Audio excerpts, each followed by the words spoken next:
And we're back, the TAKful Creator here. Okay, so let's get started. May God the Creator bless us. May God the Redeemer heal us. May God the Holy Spirit enlighten us.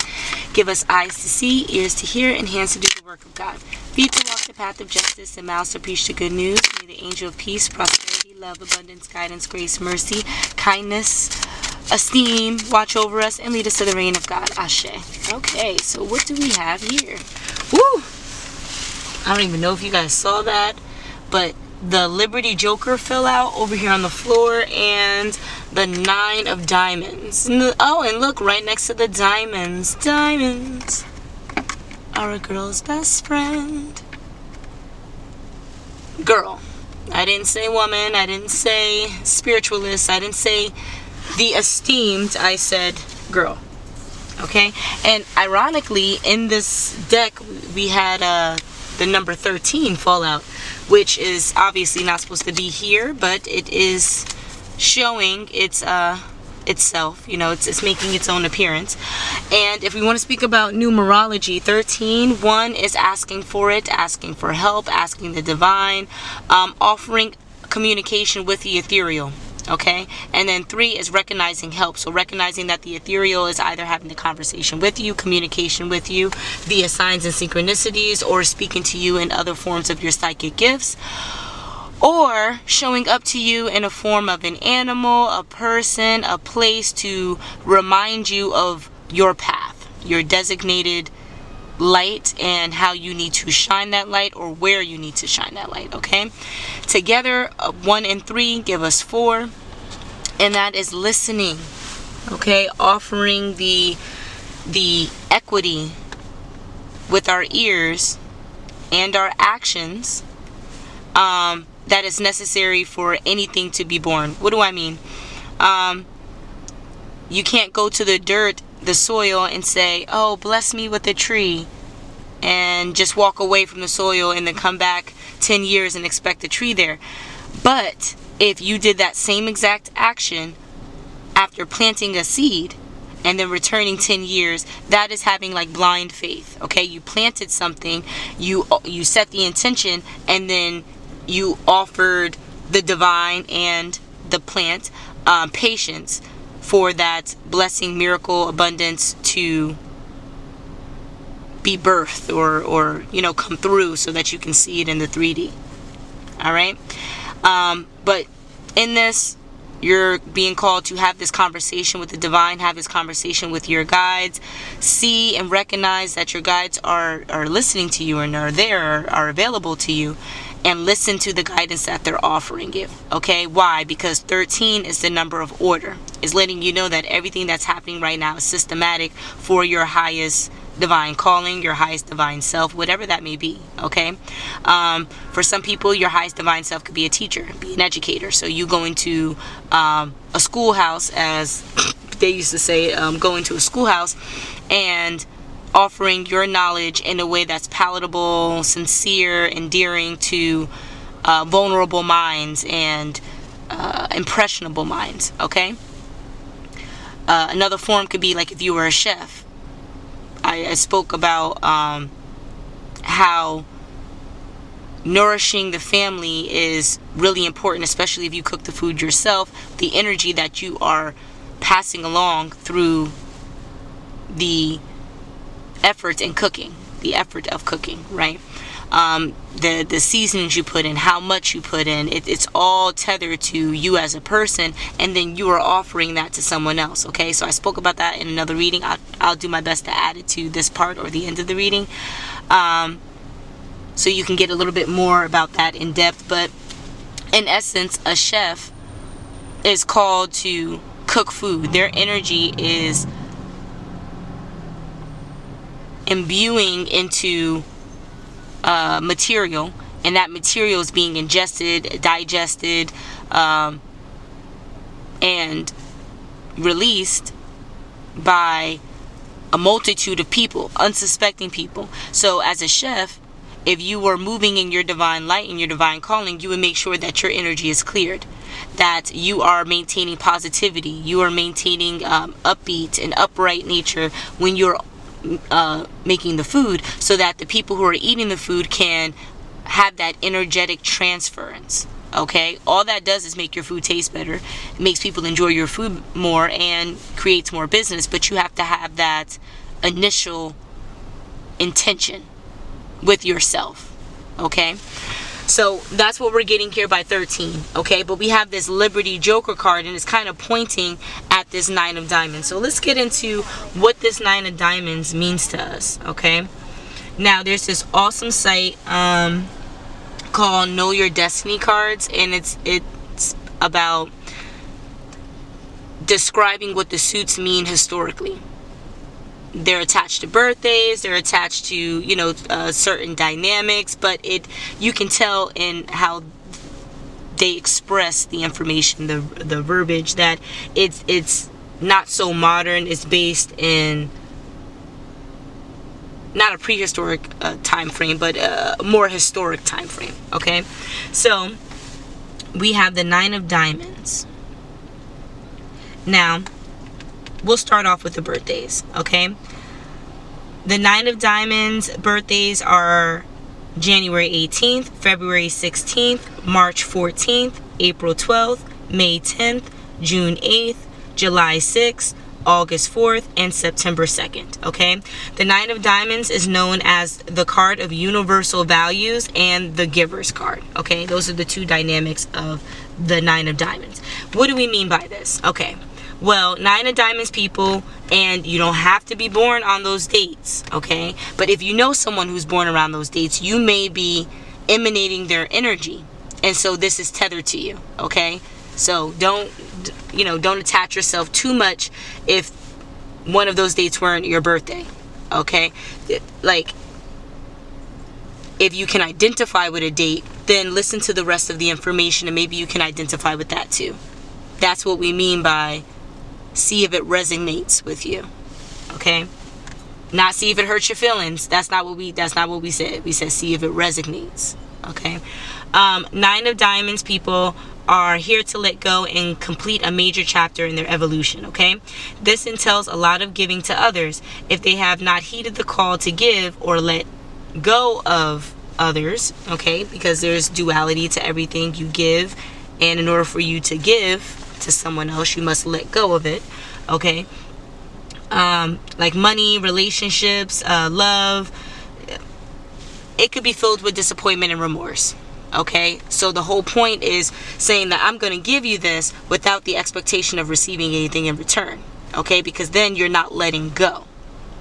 Okay, if I say, oh, I give this to you today, give me something tomorrow, I'm not letting go of the idea that this transaction isn't over. I'm not letting go of the transaction. I'm not letting go of the scenario. I'm placing it in another time frame. I'm saying that, you know, it's going to continue, if that makes sense. Okay, I know it makes sense, but I mean if that makes sense to you. Okay, those on the positive side are usually a philanthropic and generous, happy and productive, just like we talked about the chef and the teacher going into their professions, how you need to be to energetically transfer to vulnerable, unsuspecting people. They all have the opportunity to experience firsthand the heightened consciousness that comes from living a universal life. What do we mean by universal life?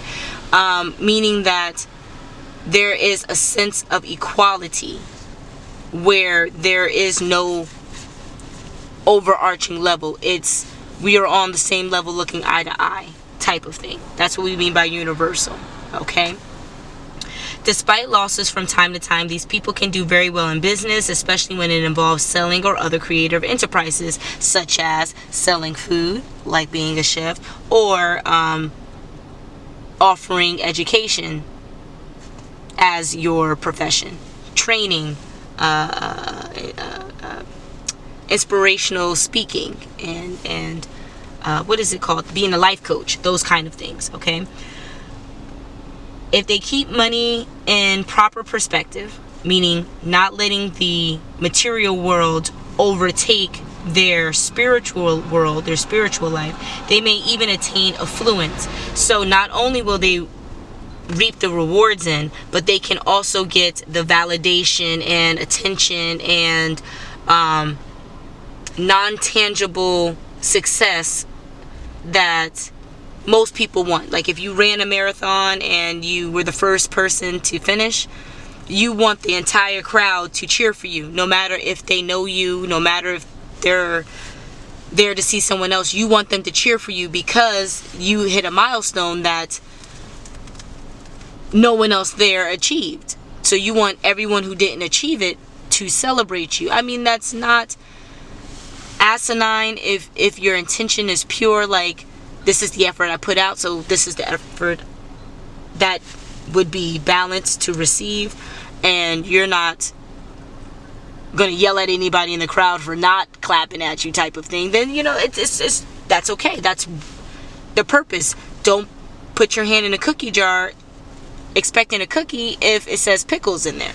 You get what I'm saying? Like, there's alignment here. We're all talking about alignment. You give what you get. So don't expect as a giver to give so much and then because you don't expect anything back, you're not getting anything back. No. As a giver, you don't have the expectation of the entire crowd cheering you on. However, the intention would be to win so that you can reap the rewards. And that is one of the rewards. Okay, because otherwise you can run a marathon by yourself and who cares? You get what I'm saying? Like, who cares about that then? But anyway, that's what we're talking about, the Nine of Clubs. But we have this Liberty Joker card, and it's in the upright. So it's like, when we're talking about the Joker, it's very similar to the Fool in the Fool's Journey, okay? So it's literally pointing to the Nine of Diamonds. This energy is now embarking in something new. Yes, it's fundamental to their purpose. Yes, it's in line with their skill set. But it is new in energy. They have not felt, at least once, the camera has to shut off a good measure. I'm sure of it. The Joker is not showing up as the Joker. The Joker is pointing to the Nine of Diamonds, saying that this is how the world sees me right now, but this is who I really am. The Nine of Diamonds. Okay? So the real energy is this. This is the authentic, genuine energy. But in understanding and seeing how the universe is unfolding this energy, we see it's a combination of a Joker and a Fool's Journey kind of being, I don't want to say the running joke, but because they're so giving, because they're so palatable, because they're so upbeat in nature and not really letting things get to them, because they know what their purpose is and how to maneuver that, they seem kind of like a jester.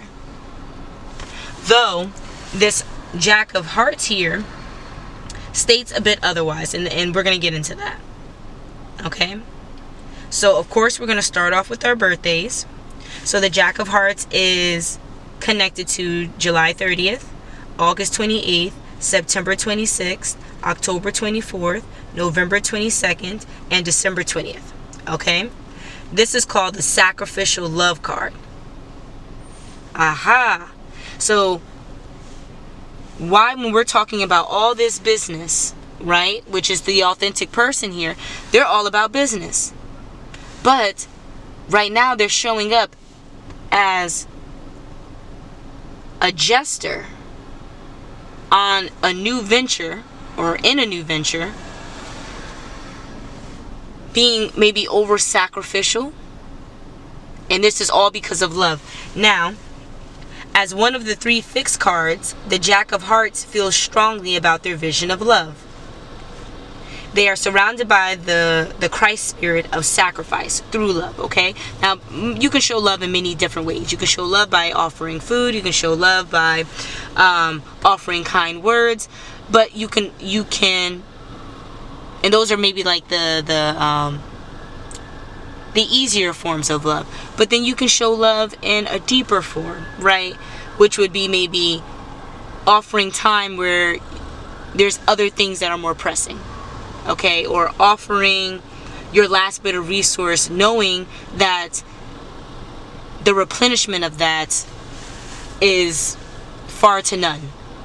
But you are being called to offer your last, so you're going to offer your last type of thing. That's a little bit harder to do, so we'll say that's a deeper forms of love. Okay, and that's how this energy shows up. now. And keep that in mind. This is how the energy shows up now.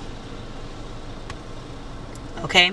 Now, this Christ spirit offers them higher motives in general, higher guidance. And the reason being is because they can be immature and crafty. Hence why we're speaking on a Jack entirely. Jacks are usually the jokers of the deck, but you see that they're on a path to enlightenment. Whereas a joker is literally, as I said earlier, the fool, is meant to be, I hate to say it, but the karmic lesson.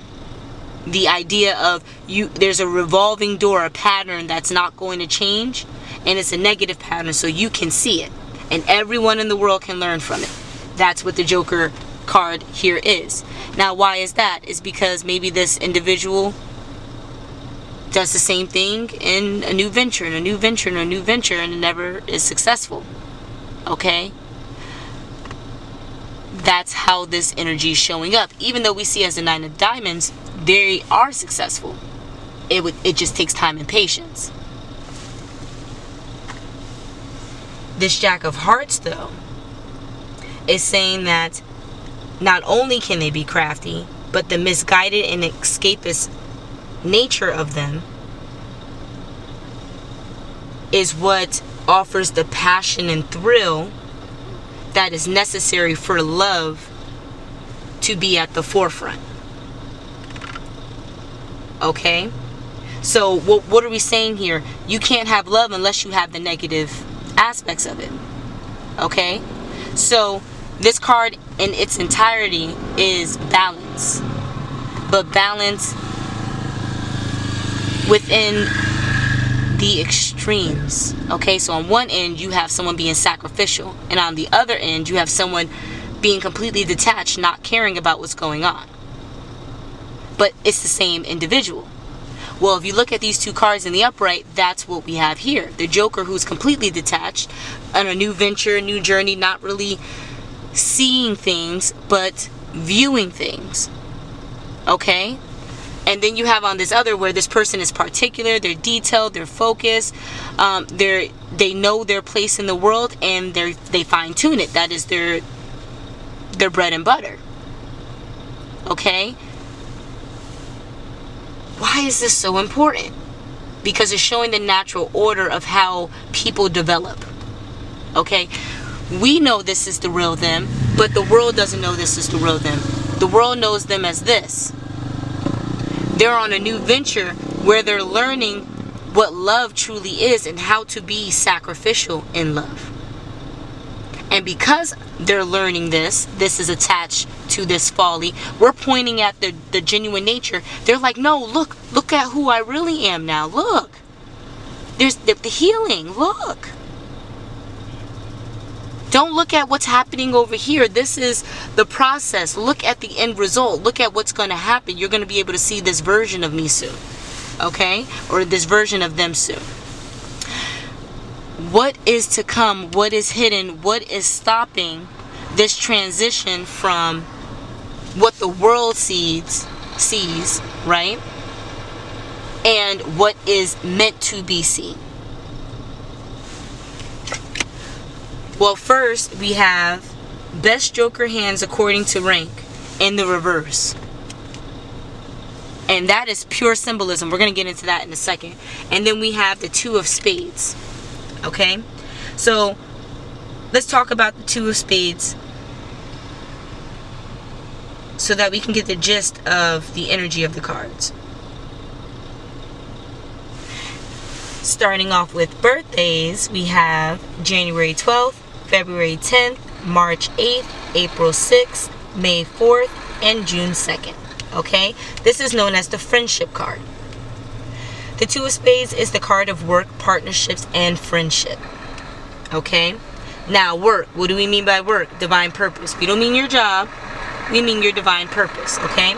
Your divine purpose, your partnerships that have to do with that divine purpose, your partnerships that have to do with your family, your partnerships that have to do with your friendships, overall partnerships, okay? Because we're talking about groups of two, duality. Two Twos are also fear cards, okay? And it is their own spiritual natures that often scare the Two of Spades. Now, I do know someone that is a Nine of Diamonds. Their birthday is, and that's why I mean like they're a Nine of Diamonds, okay? I can tell by their energy, this is their genuine self. But also, their birthday is one of the birthdays listed in the Nine of Diamonds, okay? Now, understanding this person, they also have an issue with allowing others in, allowing others to help them, allowing others to balance them. They enjoy balancing themselves. That is one of their downfalls. Why? Because they don't feel like people around them can handle the brevity of some of their emotions. Okay, so their sadness, their upset, their rage, they don't feel like other people can handle it. It's too much for them, and because it's too much, it puts them in a light that is hard for them to maneuver in. It's easier for them to maneuver in this jester light than it is for that really deep, complicated light. Okay, so they rather handle life by themselves instead of focusing on duality. They're more afraid of what they can possibly do and other people seeing that than of being stagnant and regressive. Okay?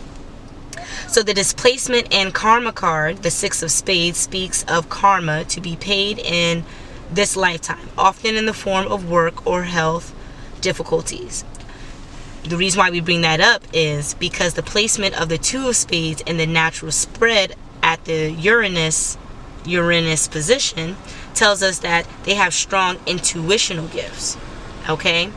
So, on one end of the spectrum, we have the Six of Spades, and on the other, we have the Two of Spades. Because of the double nature of the sixes in the Venus and Mars positions, the Two of Spades often gets into like familial ruts. It's kind of like that bypassing through these other more detailed cards, these detailed energies. Why do I say it like that? Okay, so if we just talk about numerology alone, 2 is 2, right? 1, 2. 6 is more than 2, okay? So it offers more complexity. All right? There's more simplicity with the 2 when we speak about duality. That's why we're speaking on one side here, the other side here. Okay? What's in the upright, what's on the table, is showing the balance, how things are moving together. But when we're talking about sixes, when we're talking about nines, they had so many skill sets that they had to narrow it down and focus on it. You know, that's the upright. Whereas on the table, the focus is clear. We have to understand why the focus is not helping in an ideal way. Okay, I don't speak the language, but I'm sure if you understand what's going on, the lyrics are important to the message here. Okay, put it in the comments and let me know.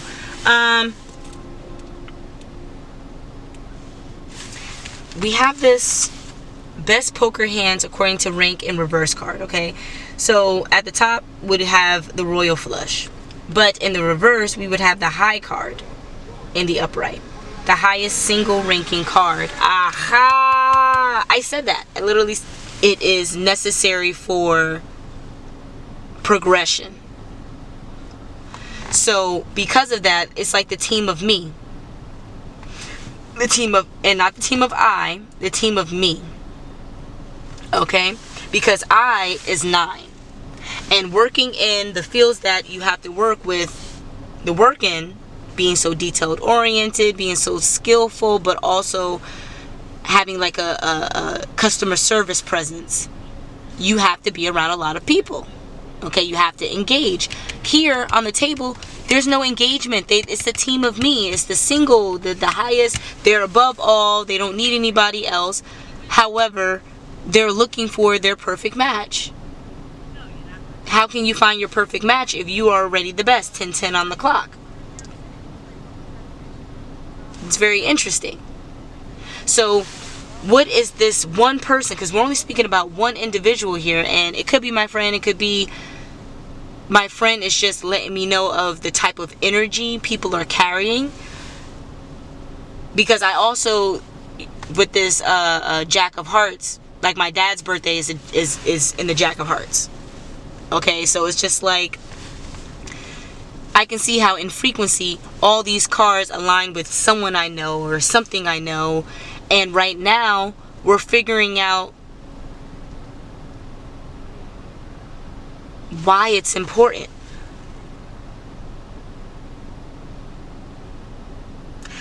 Because I'm gauging that my friend over here, my dad over here, other people I know over here is telling me this is the external world. This is what the collective is doing, which means we're all mirroring each other. In one moment, we're happy-go-lucky, detached emotionally. But in this being detached emotionally, people are looking at you like you're gullible, looking at you like you're a joke, looking at you like you're meant to be laughed at, to not take seriously, to be, to have superficiality. But then you have this gesture pointing like, no, there's depth to me. There's so much more you're not looking into. Look over there. Look at all the things that can be done. Look at all the things that I've done. Look at how I execute myself. Look at how I share my essence. Like, I'm a giver. This is the things that I give. I don't only give things. I give ideas. I don't only give ideas and things. I give skills and opportunities and so many, like, there's so the jack of the jack of all trades in a humble sense. There's so much good about them in a graceful and humble way. But that can't be seen if they're moving in this detached light. But why are they moving in this detached light? Okay, here we're going with the circle effect. It's the natural order to be like, hey, look at the real me. And then when you show up in the real me, now it's time for you to let the outside world, and this is what we can get by the duality too, it's time for you to let the outside world, the external, see what's internal. And there we have it, the fear.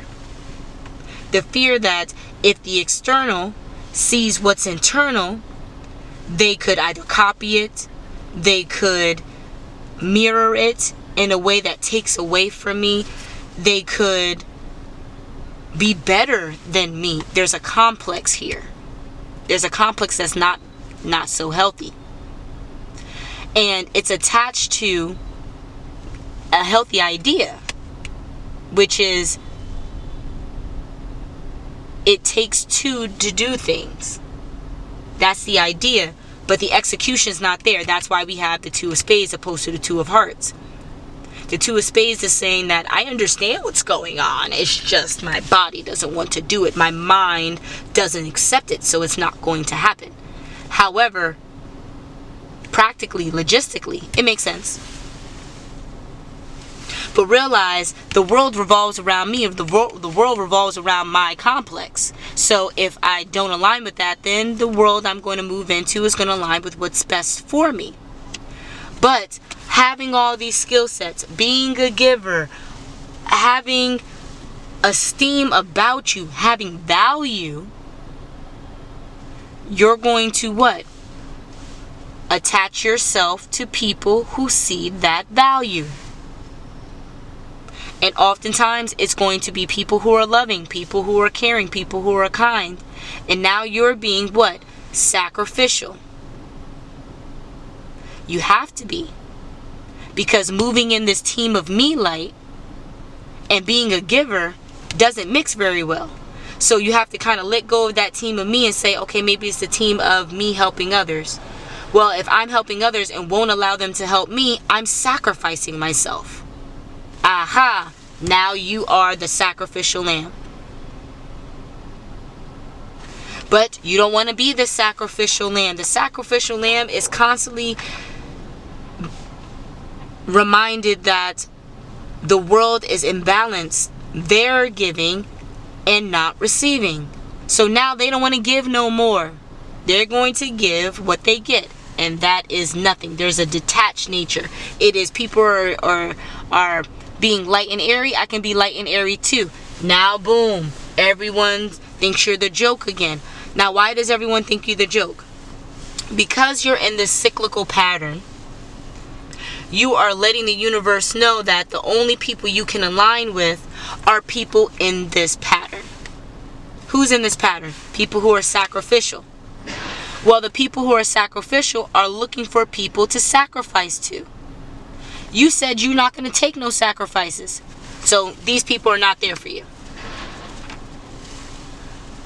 Well, in this cycle, you video day. Unless I had some kind of malfunction with the camera. Okay, so here we go. With another malfunction. All right. Please ignore the lag, okay? So just to finish up here, there's a cyclical pattern. Now, we see that the sacrificial card is out. Why? Because that's not what you're going to accept in this pattern. So what's next? Well, you said it's the team of me. There's only you. You are the top of the pyramid. Well, it's just very lonely at the top. They would tell you. So that means that this dual nature of having a partnership, having other people to assist you or to offer the 50-50 is gone in the wind too, because they're not going to put up with the rejection of, well, I know this person fears the help, so am I going to